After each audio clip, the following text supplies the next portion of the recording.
Welcome.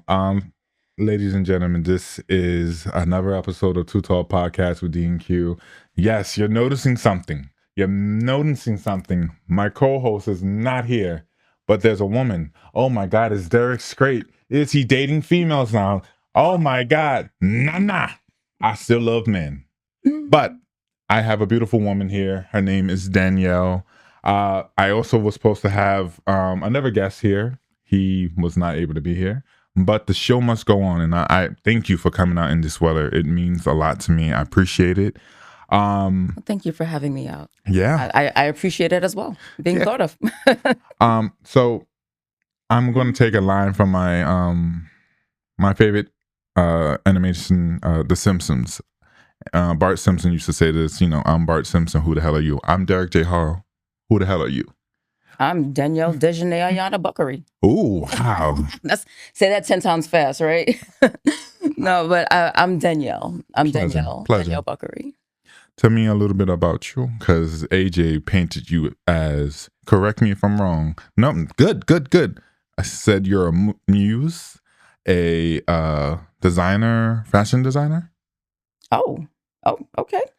That's artist.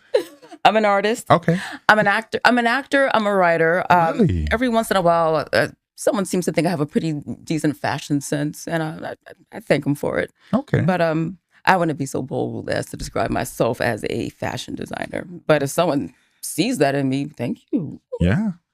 Listen, everybody think I'm a basketball player. I'm not. I'm 6'8". I'm flattered, but no, I'm not. But yeah, you do have a nice. I love your boots. Oh, Thank you. Quentin, if he was here, he'll say the same thing. So where are you from? I'm from Harlem. Ah, nice. And everyone thinks I'm from Cali. Really? The accent throws people off. And apparently I have a laid back West Coast vibe. Okay. I'm born and raised. No, go ahead. I get that quite a bit. I don't know if people from Cali would agree, but I get that quite a lot. Okay. Well, that's good. I'm born and raised in the Bronx. I just moved to Harlem this past Wednesday. Yeah. Welcome. Yeah. All right. So we're neighbors, sort of. I'm back in Harlem. You like it? I do like it. I'm grateful to be back, but my circumstances could be a bit more favorable. I'll put it that way. Okay, I hear you. Listen, I'm grateful. I don't talk about God on this show that much. Not that it's against the law, but God has been too good for me. I have a beautiful apartment, a nice studio. And of course, I always thank my mom, because this is my first apartment. I'm 31, believe it or not. So this is my first apartment, and I thank her for giving me 31 years of wisdom and the tools to use. But I'm doing my best. I'm being very cheap. I'm not trying to use my heat, because in my lease I have to pay the heat. So I've just been stacking three covers over me. Gotcha. But I'm grateful. And we're gonna have a good time tonight. There's so much we're gonna talk about. Now, you said you don't know too much about that social media trend where I keep calling them YNs, I don't like them, but young black men are trading their Nike Techs for quarter zippers. Have you seen it? I have not, and this is the first I'm hearing about it. So I don't know if I have a whole lot to offer in that regard. Mm-hmm. But I'd like to know a little bit more about what's going on there. Listen, I don't have that much. That's why I wish she was here. But here's what we're going to do. We are going to still make because this reminds me of my very first episode, and by the way, thank you everyone who has been tuning in. December 9th was our 1-year anniversary of Too Tall Podcast. I remember doing the very first episode. I had an ugly gray sweater. I wasn't doing all this. I had a friend come on via phone call, not video chat, because he was camera shy. I was like, oh, damn, I'm so embarrassed. But then people was like, no, keep doing it. It was fun. And then look at this. I have this beautiful studio. Gorgeous. We got a female back on, because we haven't had a female on the show since my homegirl Kim. She's, so yeah. Yeah. Usually it's gay dudes and ex-lovers on the show. So, Yeah. but well, before we get to YNs and quarter zippers, do you have a love interest? I told you I go off the script. Is that okay? Ooh. Let's just dish. Oh boy. Now let's just have a little fun. I do not currently. In fact, I know there's this whole big split right now. I'm on a celibacy journey, believe it or not. And I know a lot of folks don't want to hear that. Well, I'll say this. My understanding is a lot of folks are getting upset with other folks, particularly women who are on celibacy journeys, because it seems like, wait a minute, we're dating and you know that things are bound to get physical, hopefully sooner than later. Why the hell would you slap that on me right now? Yeah. Which is why I am very open about being on a celibacy journey in general. I have a very tiny Instagram page, but on my page, I talk about it quite a bit. I talk about... What's your Instagram real quick? It's Danielle.Raphael, Raphaelle. Taking notes. Okay. Nice. Okay. Yeah. Well, listen, we got to look out for each other. Oh, I appreciate that. Yeah, no problem. But I've been in some really fucked up situations in the past. I mean, really fucked up situations to the point where I am grateful to be alive. I've been in situations where the law has literally gotten involved. So I think a celibacy journey for me is particularly important because I need time to assess not only others around me, but also myself. I hear this a lot from dudes. A lot of men say to women, you were with that bummy guy, you picked him, you should have chose better, you should have chose better. I agree, which is precisely why I'm taking time to reflect and hopefully evolve beyond a space where I previously was operating in a far more low vibrational frequency, because I talk about that quite a bit as well, how we're all vibrating at a very specific frequency. And the people that we attract into our sphere are vibrating at a specific frequency as well. So for those people who love to blame the other person all the time, oh my God, this person was so toxic, da, da, da, da, da. I can't believe I was with them. Well, you know what? You were vibrating at a frequency that attracted this person. I have to own that. I also was vibrating at a frequency that attracted toxic people. I need to stop and self-reflect and say, Danielle, what the hell are you doing that you're consistently pulling in low frequency people? Obviously, there's something about you that's amiss as well. I can't just say it was him. So I'm at a space in my life now where I'm doing a lot of self-reflection and call it having a come to Jesus moment. But I think I'm in a good space. I think I'm in a healthy, balanced space, which is what I'm looking to achieve going forward. That way I can approach life and whomever I meet with genuine love and openness, and not bring baggage to the next man that I'm with. Okay. So first off, that was deep. Was it? So you know what? I told you we go off the script. That YN, we're gonna scrap it. We was just no. I want to say here, this is deep because I may have to, because I'm dating this awesome dude. Nice. He knows who he is, and I want to just stay there. As for the YNs, what I was gonna say, they had Nike Techs. They changed their Nike Techs to some fancy little sweater. Is it gonna last? I don't know. I think it's just a trend. They'll probably be back in their fucking shit in front of a bodega. I said it, but let's stay there for a minute. So, do you feel in this day of age, people can be celibate with, with social media and, I look at everybody who's thirsty for trying to get those gotcha moments and talk about they're not giving it up and, dragging them through the mud because they want to have self-worth. What happened to that? What happened to self-worth? What happened to, filling the person out? I believe a lot of men in the gay community I keep saying the gay community, it's been a long time since I've been with a woman, but in the gay community, everybody, they are like saying they're celibate as well, but they're quick to still tease you and flirt. So what do you think of that? Is that, yeah. So they miss the edge and the rush of the thrill, but they don't want to participate. So what do you? Oh boy. So here's the thing. I have been told my entire life that I'm a flirt, even when I don't intend to be. I seem to come off flirtatious, or so I'm often told. I don't think there's anything particularly wrong with flirting. I know this gets kind of tricky because some people say, well, now you're relaxing the definition of celibacy. Some people are,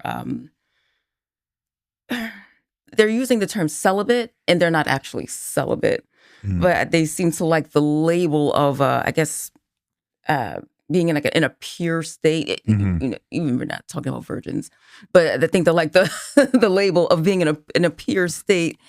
But if you are, I think being celibate is possible to answer your question if you are truly dedicated to mental discipline, hmm and that all boils down to where an individual is in their lives. I mean, I can't speak for the next woman, hmm uh, or the next man, the next person. Yeah. I can only speak for myself, but I would say that if you are dedicated to mental discipline, then everything else is easy. Everything else that's physical. That So while you go ahead. Well, let me not say easy. Let me not say easy because I don't want to diminish the what the journey actually is. It becomes easier with time once you get into that space of I'm doing this for my best and highest good. So while you're on this journey, what have you self-discovered about yourself? I've discovered that I'm getting more comfortable saying no to people. Mm, One of the things that has gotten me in trouble hugely throughout my life was being a chronic people pleaser. And, there's this book called The Gift of Fear. Started reading it. Just, I'll this was on my delve deeper into this. hmm But it basically talks about how we're all born with the gift of fear, hmm and how I guess humans are technically animals too, but animals are not afraid to follow what their gut instinct is telling them.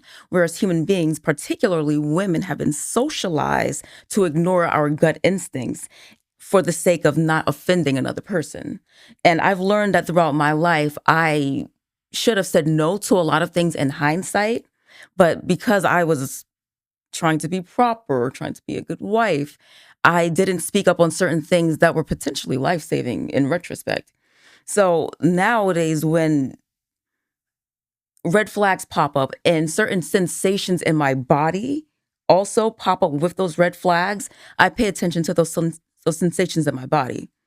If I'm feeling like a fluttering of butterflies, like going up and down, like my gut, I pay attention to that. If I feel heat on the sides of my neck in a certain circumstance, I pay attention to that. Simply because I've been in repeat scenarios in the past where those things have happened, but I've ignored those sensations for the sake of being polite or not wanting to offend another person. So now I'm speaking up. I'm learning. I need to speak up. That's good. Have you found, can you date and still be celibate?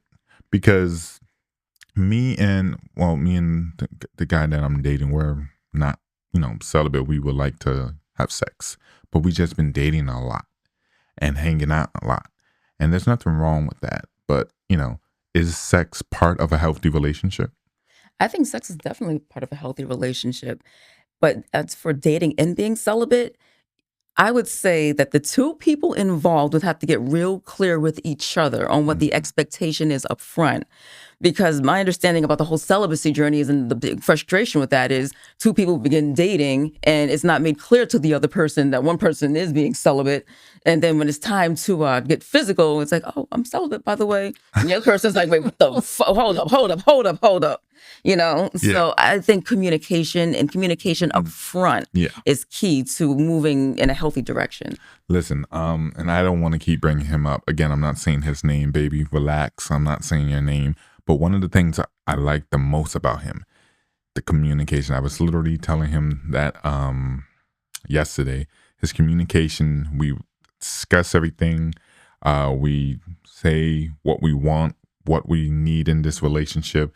And I feel like that's a dying breed. People just they move around for the label of, oh, that's my man, that's my woman.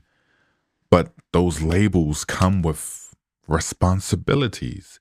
you have to be there for your partner. You have to love your partner. You have to care for your partner. You have to understand what your partner needs. I'm so glad you came on because this is, like I said, we go off script sometimes, but this is a good conversation piece. And I think we haven't talked about relations in a while, but I think that's important. And communication is real important. So yeah, that's interesting. I completely agree. And that's something I've also learned about myself, that I did not communicate properly when I was married. I was married for 10 years, by the way. Whoa. Islamically married. We weren't legally married. My ex-husband, he's Muslim. My son is Muslim. I am not. But we were married for 10 years, common law marriage. And one thing that I've definitely learned about myself is that I could have communicated better. Mm-hmm. Post marriage, I've learned that I have a tendency to hold things inside to the point where I'm getting upset. The issue is building up and becoming more toxic within me. And then I wind up exploding and it didn't even need to reach that level. So communicate. I'm so glad that you spoke in communication, because communication is healthy as hell. Mm-hmm. What I've later learned in therapy is that when you don't communicate certain things that are bothering you, it later manifests as physical illness later on in life. It later develops into certain cancers. Your skin breaks out. And in recent times, I've learned the power of communication and healthy communication, and learning how to channel energy where it's needed and most appreciated. Mm-hmm. Trusting. That's real deep. I feel a deep presence from you right now. I really do. I don't know why. I'm an old soul. I'm a life path number 9, which is the official old soul number, apparently. Huh. Interesting. That might be something my No, son with it. you could break it down and explain. They may not know. Oh, well, I'm not an expert on life path numbers, but my understanding about the life path numbers, especially the 9s, we've been the most reincarnated, if you're into that theory. Mm-hmm. I'm not so sure how I am into that theory, but I've been told I'm an old soul my entire life. In recent years, I actually learned that I am a life path number 9, which is the old soul number. So I just find that interesting that it lines up with what people have observed about me throughout the course of my lifetime. Do you believe in horoscopes? Yes and no, but I also believe in nature versus nurture. I believe in horoscopes. I think I really am half a lion because I'm a Leo. So my dad was a Leo. Nice. Yeah, I move and hit. Watch this. I'm dating a Leo. How's that working out for you? So I tell him he's a quiet Leo. He's very quiet. Interesting. He can be assertive when he wants. I'm very loud. Well, not loud, but I'll let you know what I want. And I don't give up easily. This apartment that I'm in, and I thank my Heavenly Father for it. But it had a few roadblocks. I've been looking for it since September. It had a few roadblocks back in early November, but I didn't give up. And December 1st, they said that I could move in. I moved in on December last Thursday. This episode is going to air tomorrow, which is technically Monday, because we're recording. Nice. But yeah, so I'm truly a Leo. I don't give up. I'm very egotistical. Sometimes I could be a little ego. You can call me a tall version of Mariah Carey. Minus I can't sing like her, but yeah. I do believe in I know Virgos are very emotional. And I think about my mom because she's an emotional woman. So. Is she a Virgo? Yes. She's supposed to be my soulmate. She's my opposite. I'm a Pisces. I don't think she's looking for anybody right now. I'm playing with you. We have fun on here, but all right, cool. What would be a Leo soulmate, if you know? I don't know, but I do know Leo and Pisces are supposed to break up, and my parents were Leo and Pisces, and they broke up. How long was they together? Oh Lord, they've known each other since middle school, but they were together for just shy of 50 years. Whoa. They broke up, got back together, and I was born. So I almost didn't make it. I almost didn't make it. So, Mm. Well, I'm glad you're here. I'm glad you're here in the world. I'm glad you're thank you. contributing. And I got to Thank be you. honest, I'm going to follow your content. Whatever, I have to look at it because we just met tonight. This is how Quentin was supposed to be here. AJ was supposed to be here. That was one of the guests. So we're just, but we're having a good time so Yeah. far. So let's go back on script. We're not going to talk about that fashion one, but there was something that I wanted to talk about. Things people do not tell you as you get older. Um, you know, people give you the ins and out, but they don't tell you as you get older, your friends will get too busy for you, and you'll start losing friends, and people will start backstabbing you. Oh.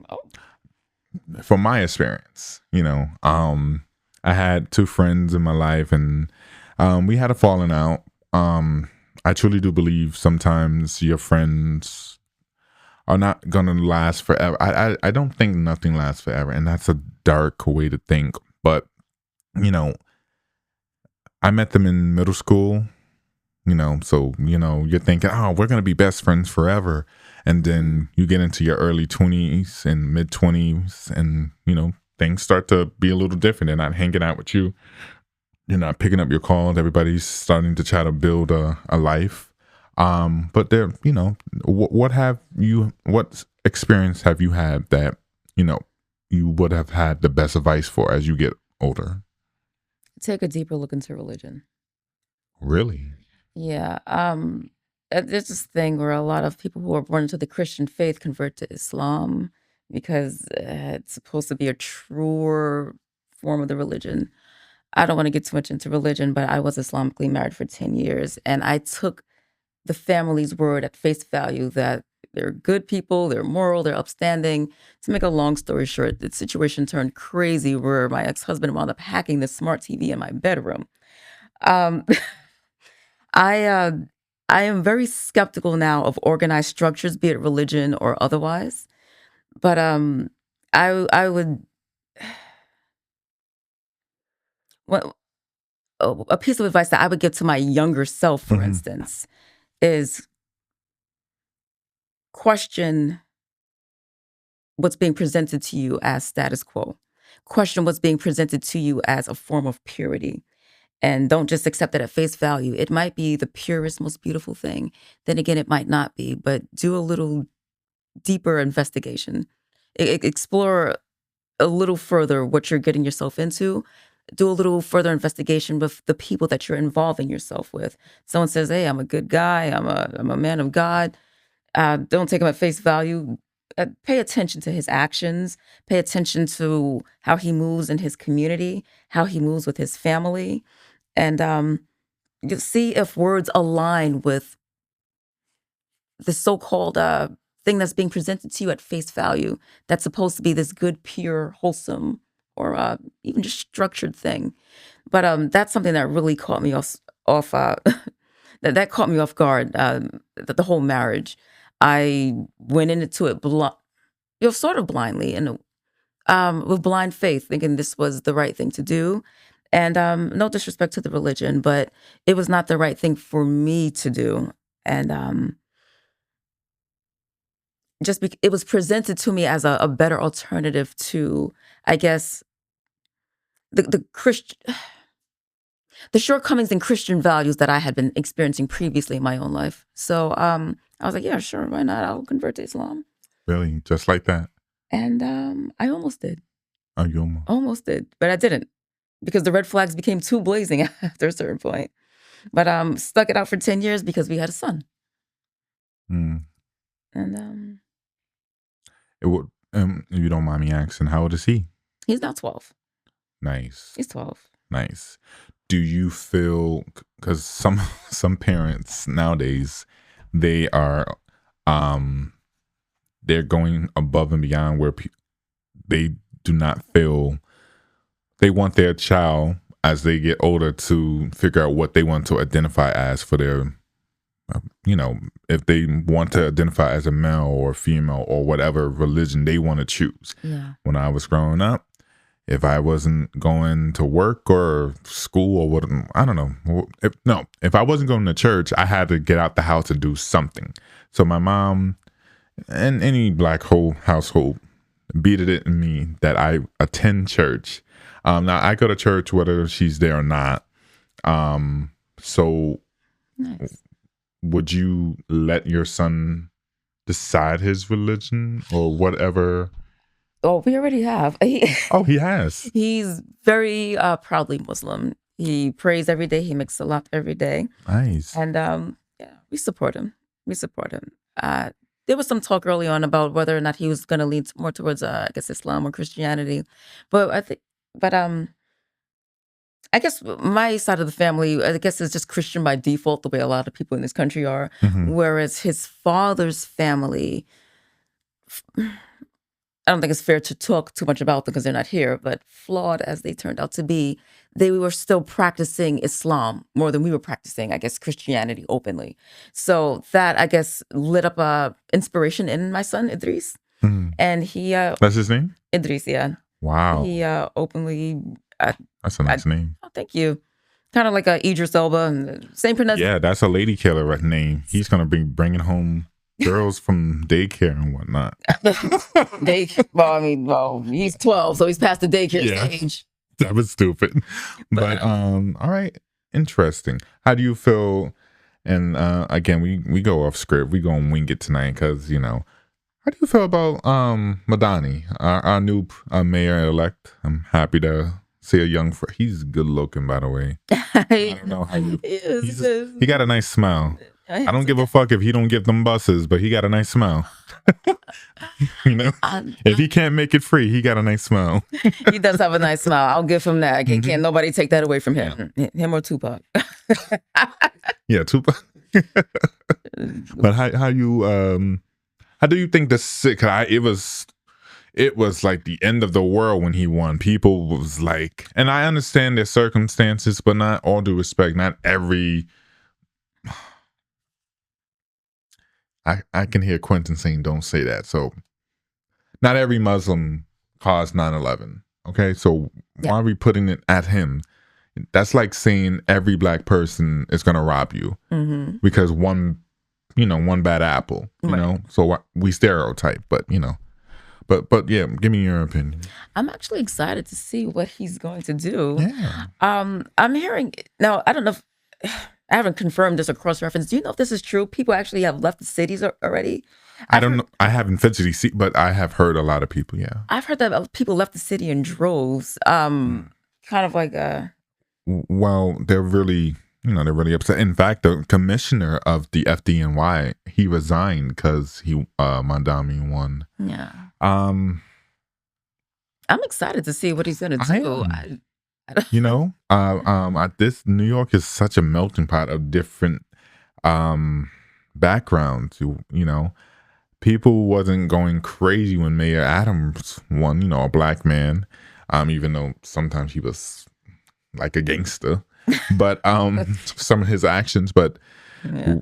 I don't know. I think people are scared of change. People are scared of change and things that they don't understand, or things that they do understand from mainstream media, because fear. Yeah. Sometimes change is fear. Yeah. And it's sad that we live in a world where everybody has to feel like we have to fall in line and be this and that. One of the things I like the most is when I'm with my baby boy, the dude I'm dating. I keep calling him baby boy when he's like 4 years older than me. 3 years older, excuse me. But I like holding his hand in the city, and people are like, "Oh my God, two gay dudes holding hands," but they don't say anything. But their facial expression, it makes me smile because they can't fathom another man holding another man's hand in a city that it's like San Francisco, gay. You get that here in the city?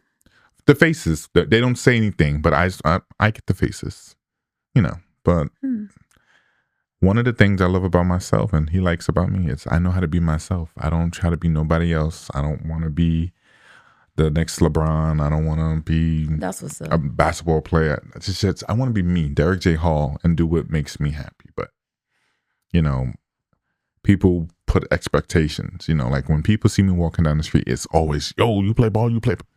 No, maybe I play soccer. Right. You know, like why is it always basketball? You know, so Maybe I'm a scientist for NASA. Like, a tall one. You know, Right. I get the tall beakers from the top shelf, There we and go. so how do you feel about change? How do we adapt to change? Because change is coming. You look at AI. AI is taking over, and I'm scared people are using that for bad. Yeah. You know. Oh, you've already heard about the cases, right? With Oh, AI. Seemingly, they've gotten so advanced in the AI technology that now people are pulling up all sorts of hoax on people. Like, oh, here's a video of you cheating on me.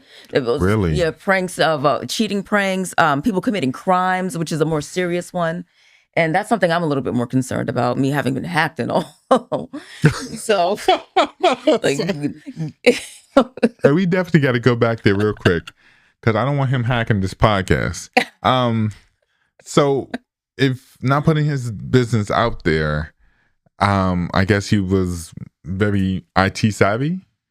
um, my ex-husband's sister's husband, who I guess that's technically my brother-in-law. He was Mm. Listen, in my next life, I'm trying to date like somebody with like an entry level job. That's not that. Fuck. I'll date a fucking janitor. Likewise. Best she can do is just fuck up my floors. Ain't nothing. You know. Hey. So, interesting. All right, cool. So I wanna go. You ever heard the saying, "You work hard, you'll get far in life"? You know, our parents used to tell us that. You know, you work hard, you do the 9 to 5, you work hard, you get far, you have the American dream. Is that still profitable in this this economy and in this social media world we live in? You know, I just saw that. Man, I wish Q was here because I cannot pronounce this man's name. But help me out. You're gonna be my co-host for today. Kai Cent, that young man. He's a screamer. Yes. Let's Yeah. go with that. I don't want to. I don't want to mess it up either. So you know, he's a young man making bank. So, and I'm not shitting on a 9 to 5. I love my 9 to 5, but is it really? Can you still work hard and have the life that your parents have? In the way we live in it now. With just the 9 to 5, if it's a really good 9 to 5, sure. I think the way this economy is set up now, you need a few side hustles or to invest, or you need some sort of income coming in from some other space that's not just your 9 to 5 if you are doing the 9 to 5 thing. I personally have lived in Baltimore twice since 2021, so I hustle. I hustle. I have a master's degree in writing. I am not using my degree at all. That's not true. That's not true. That's not true. That's not true. Most of what I'm doing are like side gigs. I do some writing, editing jobs, Nice. cleaning jobs, but mostly I'm a writer and I'm an actor. So I'm not generating steady income. Thank you, from my degree, from my writing. So I've found a few ways to generate income from a few different places, but I'm looking to steady that income. I don't think the traditional 9 to 5 has worked for me. It hasn't worked for me. It might work for some folks. My understanding is, talking to folks, you need income from a few different avenues. What about just working hard in general? Period. Regardless of, admirable. No. can you still get ahead? Yes. Yeah. Yes. But I think it'll take some extra deep breaths, some patience, and I would still suggest to anyone, invest as well. I think we're at the age where it's who you know now. For sure. It's who you know. For sure. You know, if I knew somebody who, you know, well, I had two people on the show who have amazing podcasts. Cause I want to make this show mainstream. I just got to be a little bit more consistent, and that's another thing: balancing consistency and actually having, you know, a real life. Right. It's very difficult, but I think it's about who you know, and if you meet the person and they give you a chance, then that's when you bust your ass and you make the best of that opportunity. Especially living in this city, you have to learn how to make the best of your opportunity. But one thing I like about your voice, you have, people always talk about my voice, but you have a real a good voice and an animation voice. Have you been on Thank you. any shows or anything that? I've never done voiceover work. I would love to if I had the connection. I think that's an industry where I might need to know someone, and I don't have a connect into that world. But I'm in a Netflix film coming out called A Wish in Harlem. A Wish in Harlem. A Wish in Harlem. That is you the star or? Of course, no, I'm just Oh. I'm not, but I do have a pretty major scene. But we're on hold at the moment. Okay. We're on hold. We're on hold at the moment. When that comes on, when it gets off hold, please come back. I will, if you can. I don't know if you have to go to a real, news station to advertise, but I would love for you to talk about it. That's cool. A Wish in Harlem. Nice. Can you tell me what it's about or no? I could probably take a guess. Family on the come up, and that's all I can really say at the moment. Okay. At the moment. All right. I can put it together. All right, cool. Anything else you've been in or? There's some things I'm working on currently, but because the NDA is active, I cannot speak on it. And she did not. She did not say anything. All right, cool. So, as we get ready to close out, because I'm actually going to do a end of the year episode, but let's take a little sneak peek.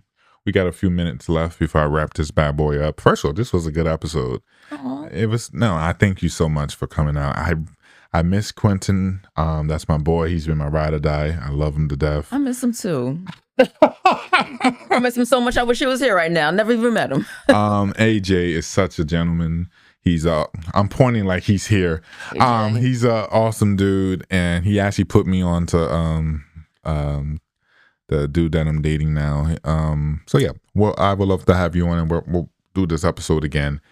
What have you accomplished this year that you're proud of? What is your goal for next year? And what is your lesson that you would learn? What is your mistake that you made this year that you would learn to rewrite next year? I know that was a lot to throw in. Ooh, okay. First one was, what have I accomplished this year that I'm proud of? Learning to finally speak up for myself. There are some career things that I can say, but it pales in comparison to me finally having a voice, because my entire life has been me not being able to advocate for myself properly and receiving a lot of hurt because of that. And often exploding, which is also not healthy, and me becoming like a toxic person as well. So finally finding my voice and finding a healthy balance and learning how to function properly. Find my voice, communicate boundaries, and communicate boundaries in a healthy way for both people. Not me exploding or screaming or trying to rip somebody's head off. Healthily finding my voice and how to advocate for myself. Super proud of that. That's good. And I believe you, because the way you said it seems like there's some hidden pain there, and you grew from it. You grew from it. I hope I did. That's the point, right? Evolve over time. Yeah, I hope I did. That's one of the things nobody really warns you, that lessons are painful sometimes, and they hurt. And sometimes along the way you're gonna hurt some people because you're learning a lesson, and it's depending on if you're strong enough, it's gonna be a tough lesson. Yeah. So what mistake did you make this year that you hope to rewrite next year? Oh, that's a good one. Does it tie in with the first part of what you said? Yeah. Okay. Yeah. I would say learning to speak up earlier, because that's been to reiterate, and I'm being a dead horse. No. But that's been hugely problematic in my life. I let things build up because for the sake of being polite, and I don't want to offend somebody, and it builds up to a point where then I explode, and now the situation's way worse than what I was imagining it would be had I spoken up earlier. So I would definitely learn to assert myself and speak up earlier when things are bothering me, and things don't always have to be a big confrontation. It could Mhm. just be like, hey, earlier when we were at the dock, I didn't really care. It doesn't have to be this whole big showdown. So I'm learning next year. I would definitely pay attention to how I'm responding to energies early, and if something's bothering me, I maybe talk with the person Mhm. sooner rather than later. Yeah, because the moment you let that first thing slide and you just keep it to yourself, you're going to be stuck there forever because one, you're not having the courage. You should have stopped it, cut it, shut it down at the first instant. Now you're like stuck in a, not saying this is what happened to you, but you're stuck in like a, what's the word? Not physical, but a mentally abusive relationship. Mhm. Mentally, not physically. I don't know anything, but you know, And I hope you know. mentally, because you're too scared to say anything. So, and what is the lesson that you're trying to? You hope not a lesson. What is something that you hope to? No, what is something that you hope to learn next year? What's something new you want to learn? Something you want to grow from? What is 2026 going to bring to you? I would hope I'll finally learn how to release a lot of things because I tend to hold a lot of emotional weight in my heart. Years ago, I think I used to be I would say I was a grudge holder. Thank God I've released the weight of that negativity over time because I cannot begin to describe how burdensome that is. That being said, I have a tendency to still hold a lot of pain. Mm, And I'm hoping next year, 26, will help me better release pain as I continue to grow into my voice. mm. I don't know why it's taking me so long, but lifelong training of, being this one way. It's I feel like you, and again, I just met her tonight. But I feel like you're at the point right now in your life where you got it right now. You finally figured it out and you're not taking no bullshit. You're standing up for yourself. Sometimes it comes in, yeah. your late stages and stuff. You're finally living in your truth. And if I can just ask you to give me this Christmas present for me, don't turn back. Live in your truth. Keep moving forward. Okay. Let me uh, you know, 6 months from now, I want to hear that you're still living in your truth and you're accomplishing everything that you said that you would do, or everything that everything you said you can do, period. And you can do. So Well, I hope to make both you and me proud. yeah, 6 months from good, good, good. Something I'm proud of. There's so much. I'm so proud of the first day of doing this studio with Quentin. From doing it on a green screen to this beautiful studio. Gorgeous. I'm but I gotta be honest, and I don't want to keep talking about my apartment. Getting my first apartment, that is because I feel like I was being an adult, but there's something about being in your own place that signifies it. All right, now when you see all them bills in your table, that means you're an adult. You're a struggling adult, but you're an adult. So Doing it. that that and also doing voice acting. I actually do some voice acting as well. I put it on pause because of the fucking apartment, but I'm looking to go back now that I finally got it. Life lesson that I fucked up with, that I messed up with. Earlier this year, before I started dating the dude that I'm dating now, I was dating this man who pulled at my heartstrings. He came to New York. He was coming. He was somewhat homeless. He was running away from something, and he pulled at my heartstrings. I would always, give him money, help him out, do what I can, and I just felt like, I felt like I was being played. He was saying the right things because I'm gullible at sometimes, and I have a fucking ego. You can just say I have a nice mustache, and I'll fucking cream in my pants. Excuse me. There's a lady present. Sorry. There's no men here. I can't make sex jokes no more. No, you're good. You're good. But yeah, he played at my heart because I wear my heart on my sleeve, and I just felt so gullible when it all ended because I'm the one left looking stupid. So I hope to just, if me and the dude that I'm dating, walk into 2026 together. So far he has not did any of everything I just said. Because sadly for him, my heart is guarded now. I move a little bit different because I've been played, and it sucks for him. I want to give him my all, but I don't want to get played again. Yeah. Because I have a tendency to want to be there for people just like that. Likewise. Yeah. Not putting myself last. Putting myself last. So maybe that's ties in with the last thing. I'm gonna make sure I put myself first. Especially with me having this apartment, I'm gonna make sure I put myself first in 2026. And there has to be a balance where you can put yourself first. You can still make time for work and personal and fun, and first giving honor to my God. That's another thing. I need to give God more. I'm running after these men when I have the men in heaven who can wake me up in the morning and provide, and give me the strength to provide for myself. Because I've never been a fan of having another man provide for me or help me out. I'm still a man regardless. And it's not about he's a female. I mean, he's a, in the gay community, there's a bottom and a top.